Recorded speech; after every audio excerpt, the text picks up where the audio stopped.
အားလုံးပဲမင်္ဂလာပါဒီတစ်ခေါက်မှာတော့သမီးလေးနဲ့အတူနန်းကြီးတုတ်လုံနီးလေးနဲ့နန်းကြီးပတ်လုံနီးလေးကိုပြောပြပေးမှာဖြစ်ပါတယ်အခုဆိုရင်တော့နန်းကြီးတုတ်လုံနီးလေးပြောပြမှာဖြစ်ပါတယ်နန်းကြီးပတ်အလွယ်တကူဝယ်လို့မရတဲ့အခါမှာအိမ်မှာရှိတဲ့ပစ္စည်းလေးတွေနဲ့အလွယ်တကူဘယ်လိုနန်းကြီးတုတ်လေးလုပ်မလဲပေါ့နော်နန်းကြီးဖတ်လေးလုပ်မလဲကိုအရင်ပြောပြပေးပါမယ်ဂျပန်လို့ဆိုလို့ရှိရင်ဥဒုံပေါ့ဥဒုံခောက်ဆဲပဲပြောမလားပေါ့နော်ဥဒုံခောက်ဆဲလုံကြီးလေးကိုပြပြမှာဖြစ်ပါတယ်အရင်ကပဲကူပါတယ်နော်လိုအပ်တဲ့ပစ္စည်းလေးကတော့ဒီall purpose powder ကို plain flour လေးရယ်ပြီးသွားရင်စားလေးရယ်ရေကလေးရယ်ဒါပဲလိုအပ်ပါတယ်ရှင်ဒီဂျုံအိတ်လေးအားဆိုရင် 1kg ပေါ့နော် 1kg ကိုဟီမာကအကုန်မသုံးချင်လို့လေတဝက်လောက်နဲ့900 gram နဲ့ပဲလုံမှာဖြစ်ပါတယ်ကလေးကိုလေခါးလေတဝက်လောက်ကနေပြီးတော့မှန်းပြီးတော့ထည့်လိုက်တာပေါ့နော်900 gram ချိန်တာကတော့ပိုကောင်းတာပေါ့နော်ဒီမှာတော့အလွယ်ပဲမှန်းချေပေါ့1 kg ဆိုတော့တဝက်ဆိုရင်900 kg ဆိုပြီးတော့ပဲမှန်းထည့်လိုက်ပါတယ်ကျန်တဲ့ဟာကိုတော့တေချာပြန်လိမ်ပြီးတော့တီးပင်းလေးနဲ့လေးလုံအောင်ပြန်သိမ်းထားလိုက်ပါတယ်အချိုးအစားကလေဂျုံ900 gram ဆိုရင်ရေကို200 ml ထည့်ပါတယ်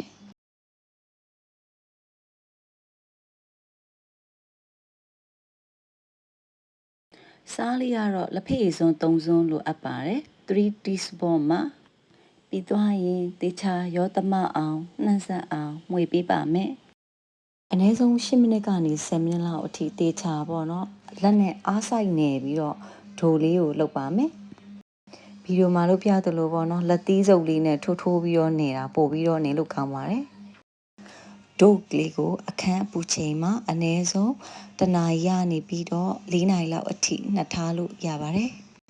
ဒါလေးက4နာရီကြာတဲ့အခါမှာပြန်ဖွင့်ကြည့်တာပေါ့နော်အဲ့အချိန်မှာဆိုလို့ရှိရင်လက်ညှိုးလေးနဲ့ထိုးထည့်လိုက်လို့ရှိရင်သူ့ဟာသူအပေါ်ကိုပြန်တက်လာတယ်ပေါ့နော် bounce ဖြစ်ပါတယ်ဒီလိုအချိန်လေးဆိုလို့ရှိရင်ခောက်ဆွဲလို့ရပါပြီဂျုံသေးသေးလေးတွေပေါ့နော်လိုတလောက်အရွယ်သေးသေးလေးတွေပြန်ခွဲယူပြီးတော့လုံးလိုက်ပါမယ်မလုံးခင်လေးအောက်မှာဂျုံမုတ်လေးကျူဖြူထားပါနော်မကတ်အောင်လို့လေဒီမှာလုံးတာကတော့ professional မကြလို့မညီပါဘူးဂျုံလေးတွေလိုတလောက်အရွယ်အစားလေးပေါ့နော်လက်တဆုပ်စာလေးတွေအကုန်လုံးကိုလုံးပြီးသွားပြီဆိုလို့ရှိရင်ရိုလာလေးနဲ့ပြန်ပြီးတော့တလုံးချင်းစီကိုလှိမ့်ပေးပါမယ်လှိမ့်စရာမရှိဘူးဆိုရင်လည်းလက်ဖမိုးလေးနဲ့ဖိပြီးတော့အပြားလေးလုံးလိုက်ရင်လည်းရတာပေါ့နော်ပြီးကြလို့ရှိရင်ခောက်ဆွဲဆက်တဲ့ကိုပြန်ထည့်ပြီးတော့ပြန်ကြိတ်အောင်ပါဆိုတော့ရပါတယ်ဘေးကတအားပျော်နေတဲ့တယောက်ကရိုလာကိုလက်ကနေမချပါဘူးမပေးပါဘူးအဲ့တော့မမေကလက်ဖမိုးနဲ့ပဲဖိပါတော့မယ်တစ်ခုချင်းစီကိုမဖိခင်မှာဂျုံမုတ်လေးကိုအရင်ဖြူလိုက်တာပေါ့နော်မကတ်အောင်လို့အဲ့တော့အမေကဖိရဲဆိုတော့သူလည်းရိုလာမလုပ်တော့ပါဘူးသူပါလိုက်ပြီးတော့ဖိနေပါပြီဘေးကနေပြီးတော့ဒီနေရာမှာရိုလာရှင်းရင်လေဂျုံလုံးလေးတစ်ခုချင်းစီကိုရိုလာလေးနဲ့ပေါ့နော်လှိမ့်တဲ့ဟာလေးနဲ့အကုန်လုံးအပြားလေးဖြစ်အောင်ပေါ့နော်လှိမ့်လိုက်ပါရိုလာမရှင်းရင်လည်းအခုဗီဒီယိုထဲမှာလုပ်ပြသလိုပဲလက်ဖမိုးလေးနဲ့ပဲပေါ့နော်ဖိပြီးတော့အပြားလေးလုပ်လိုက်ပါအဲ့ဒါဆိုရင်ခောက်ဆွဲဆက်ထဲကိုထည့်တဲ့အခါကျရင်လွယ်ကူတာပေါ့နော်ဒါလေးကတော့ရိုလာလေးနဲ့လုပ်ထားတဲ့ဟာလေးပါဗီဒီယိုကိုပြန်ထည့်ပေးထားပါတယ်အမျိုးသားဒီ noodle maker ဆက်ကလေးကို Shopee ကနေလားမသိဘူးမှာခဲ့ပါတယ်အဲ့ဆက်လေးကအရန်ကိုအဆင်ပြေပါတယ်ဈေးလည်းမကြီးပါဘူးသူ့မှာဆိုရင်လေနံပါတ်ကလေးတွေပါတာပေါ့နော်တစ်ကနေ9လား10လားမသိဘူးအဲ့လောက်ထိပါတယ်ကိုကြိုက်တဲ့ခောက်ဆွဲအရွယ်အစားပေါ်မူတည်ပြီးတော့ဖြတ်လို့ရတာပေါ့နော်နန်းကြီးလုံမလားနန်းသေးလုံမလားပေါ့နော် Okay thank you for the meat ချိန်လုံးမဟဲ့ နံပါတ်ပြောင်းလဲနံပါတ် Okay wait ခဏ wait နံပါတ်ပြောင်းရမယ် Another go one more လက်သမီးလက်ဒီဘက်ကိုပဲလက်ရမှာအောက်ကိုပဲပြီးချမှန်နေမှန်နေလက်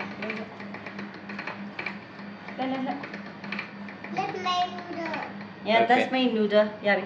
Okay number 7 number 7နော်သမီးခဏနော်မမေနံပါတ်ချိန်လာဝေးမလှည့်နေအောင်ရပြီကဲလုံးလှည့်တော့ချူလေးလှည့်တော့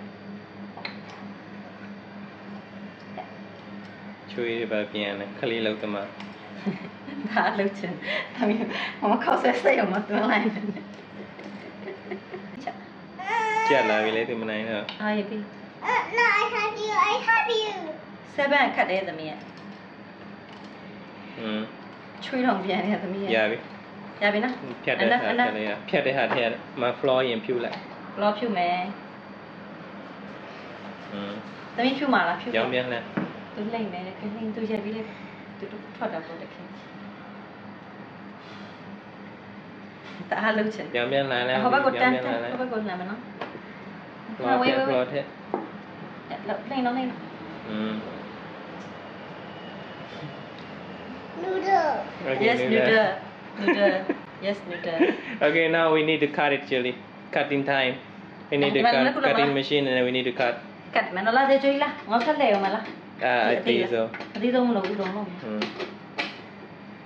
Come, cutting နမဘ time. လောက်လဲခုနေပဲမပြောင်း Never. လာကျွေးလားလဲတော့လာခမ် cut the noodle ဝေးလဲတော့ Rotate. တော့ပြောင်းမြန်လဲတာတလားဒီဘက်ကိုလဲရအောင်correct တင်နာတော့လဲ Okay. ပြောရင်တော့ကုန်သားလဲလဲသမီးခောက်ဆွဲတွေကြာလာပြီမြင်ရတယ်မလား Wow, it's Wow. very satisfying. baby noodle baby လောက်တဲ့ noodle လေးရဆိုရင်ကလေးလေးတွေရှိတဲ့တော်တော်လာလေးတွေရှိတဲ့လူတွေအတွက်ပျော်စရာ family activity လေးပေါ့နော် Okay.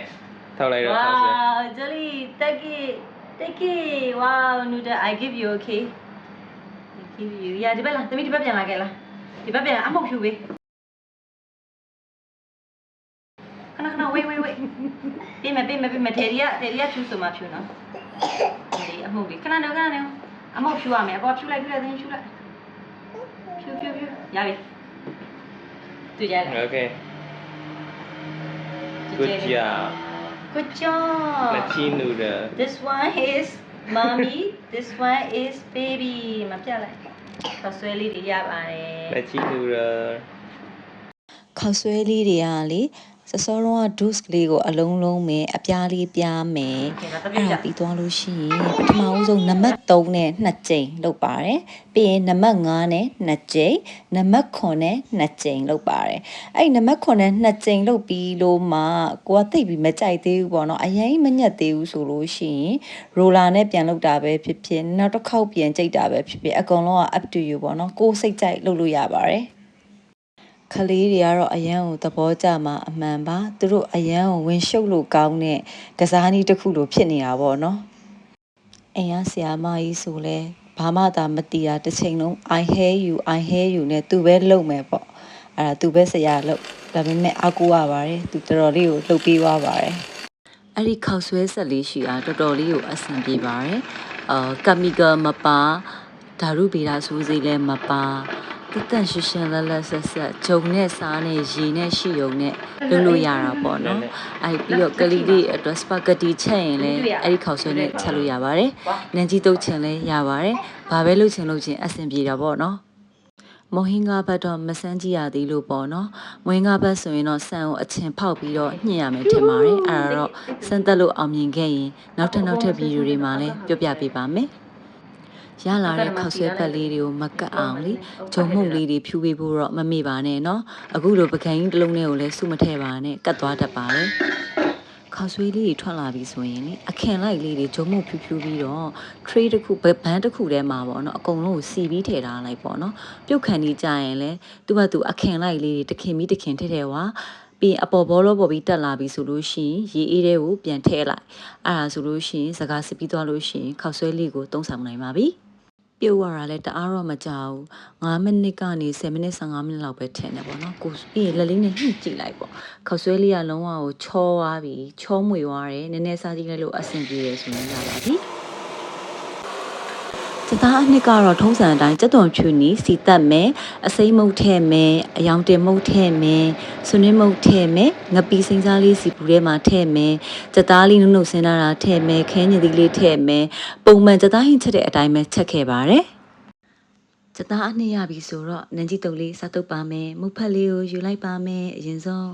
ပြီးကြရင်ကြက်သွန်ဖြူစီတက်လေးထည့်လိုက်မယ်ပေါ့နော်စီဝါပေါ့နော်စီနီတော့တကူးတကားမလုပ်တော့ပါဘူးကြက်သားဟင်းအနေထဲမှာရှိတဲ့စီနီကိုပဲတုံးခဲ့ပါတယ်ရုပ်သီးအစိမ်းမှုထည့်ရတော့လေစီနီလေးကဆက်ပြီးသားမလို့ပါပြီးကြတော့ကိုစားကျင်တဲ့ဟာတွေပေါ့နော်တော့ပင်နေကြက်တော်နီတို့နနံပင်တို့ပဲကြော်တို့ပဲအကျက်မုတ်တို့တမယာတီးတို့ငုတ်တီးအလော်မုတ်တို့အဲ့ဒါတွေအကုန်လုံးကိုထည့်လိုက်ပါမယ်တမယာတီးလေးကတော့မပါမဖြစ်ပေါ့နော် အားလုံးပြီးရောသမပြီးတော့မှွေလိုက်လို့ရှိနေလိုက်လို့ရှိရင်နန်းကြီးတုပ်လေးရပါပြီးအရသာရှိသုံးဆောင်ကြပါနော်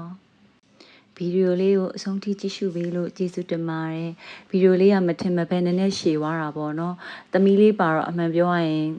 မဖြတ်ရက်တာလဲပါတာပေါ့နော်အဲ့ဒါနဲ့သူပါတဲ့အခန်းလေးအကုန်လုံးကြီးပါထည့်မိလိုက်တာပေါ့နော်အားကြောင့်ရှည်သွားခဲ့ပါတယ်ဆုံးထိကြည့်ပေးလို့ကျေးဇူးတင်ပါတယ်နော်နောက်ထပ်ဗီဒီယိုတွေမှာလည်းပြန်လည်ဆုံတွေ့ကြပါမယ်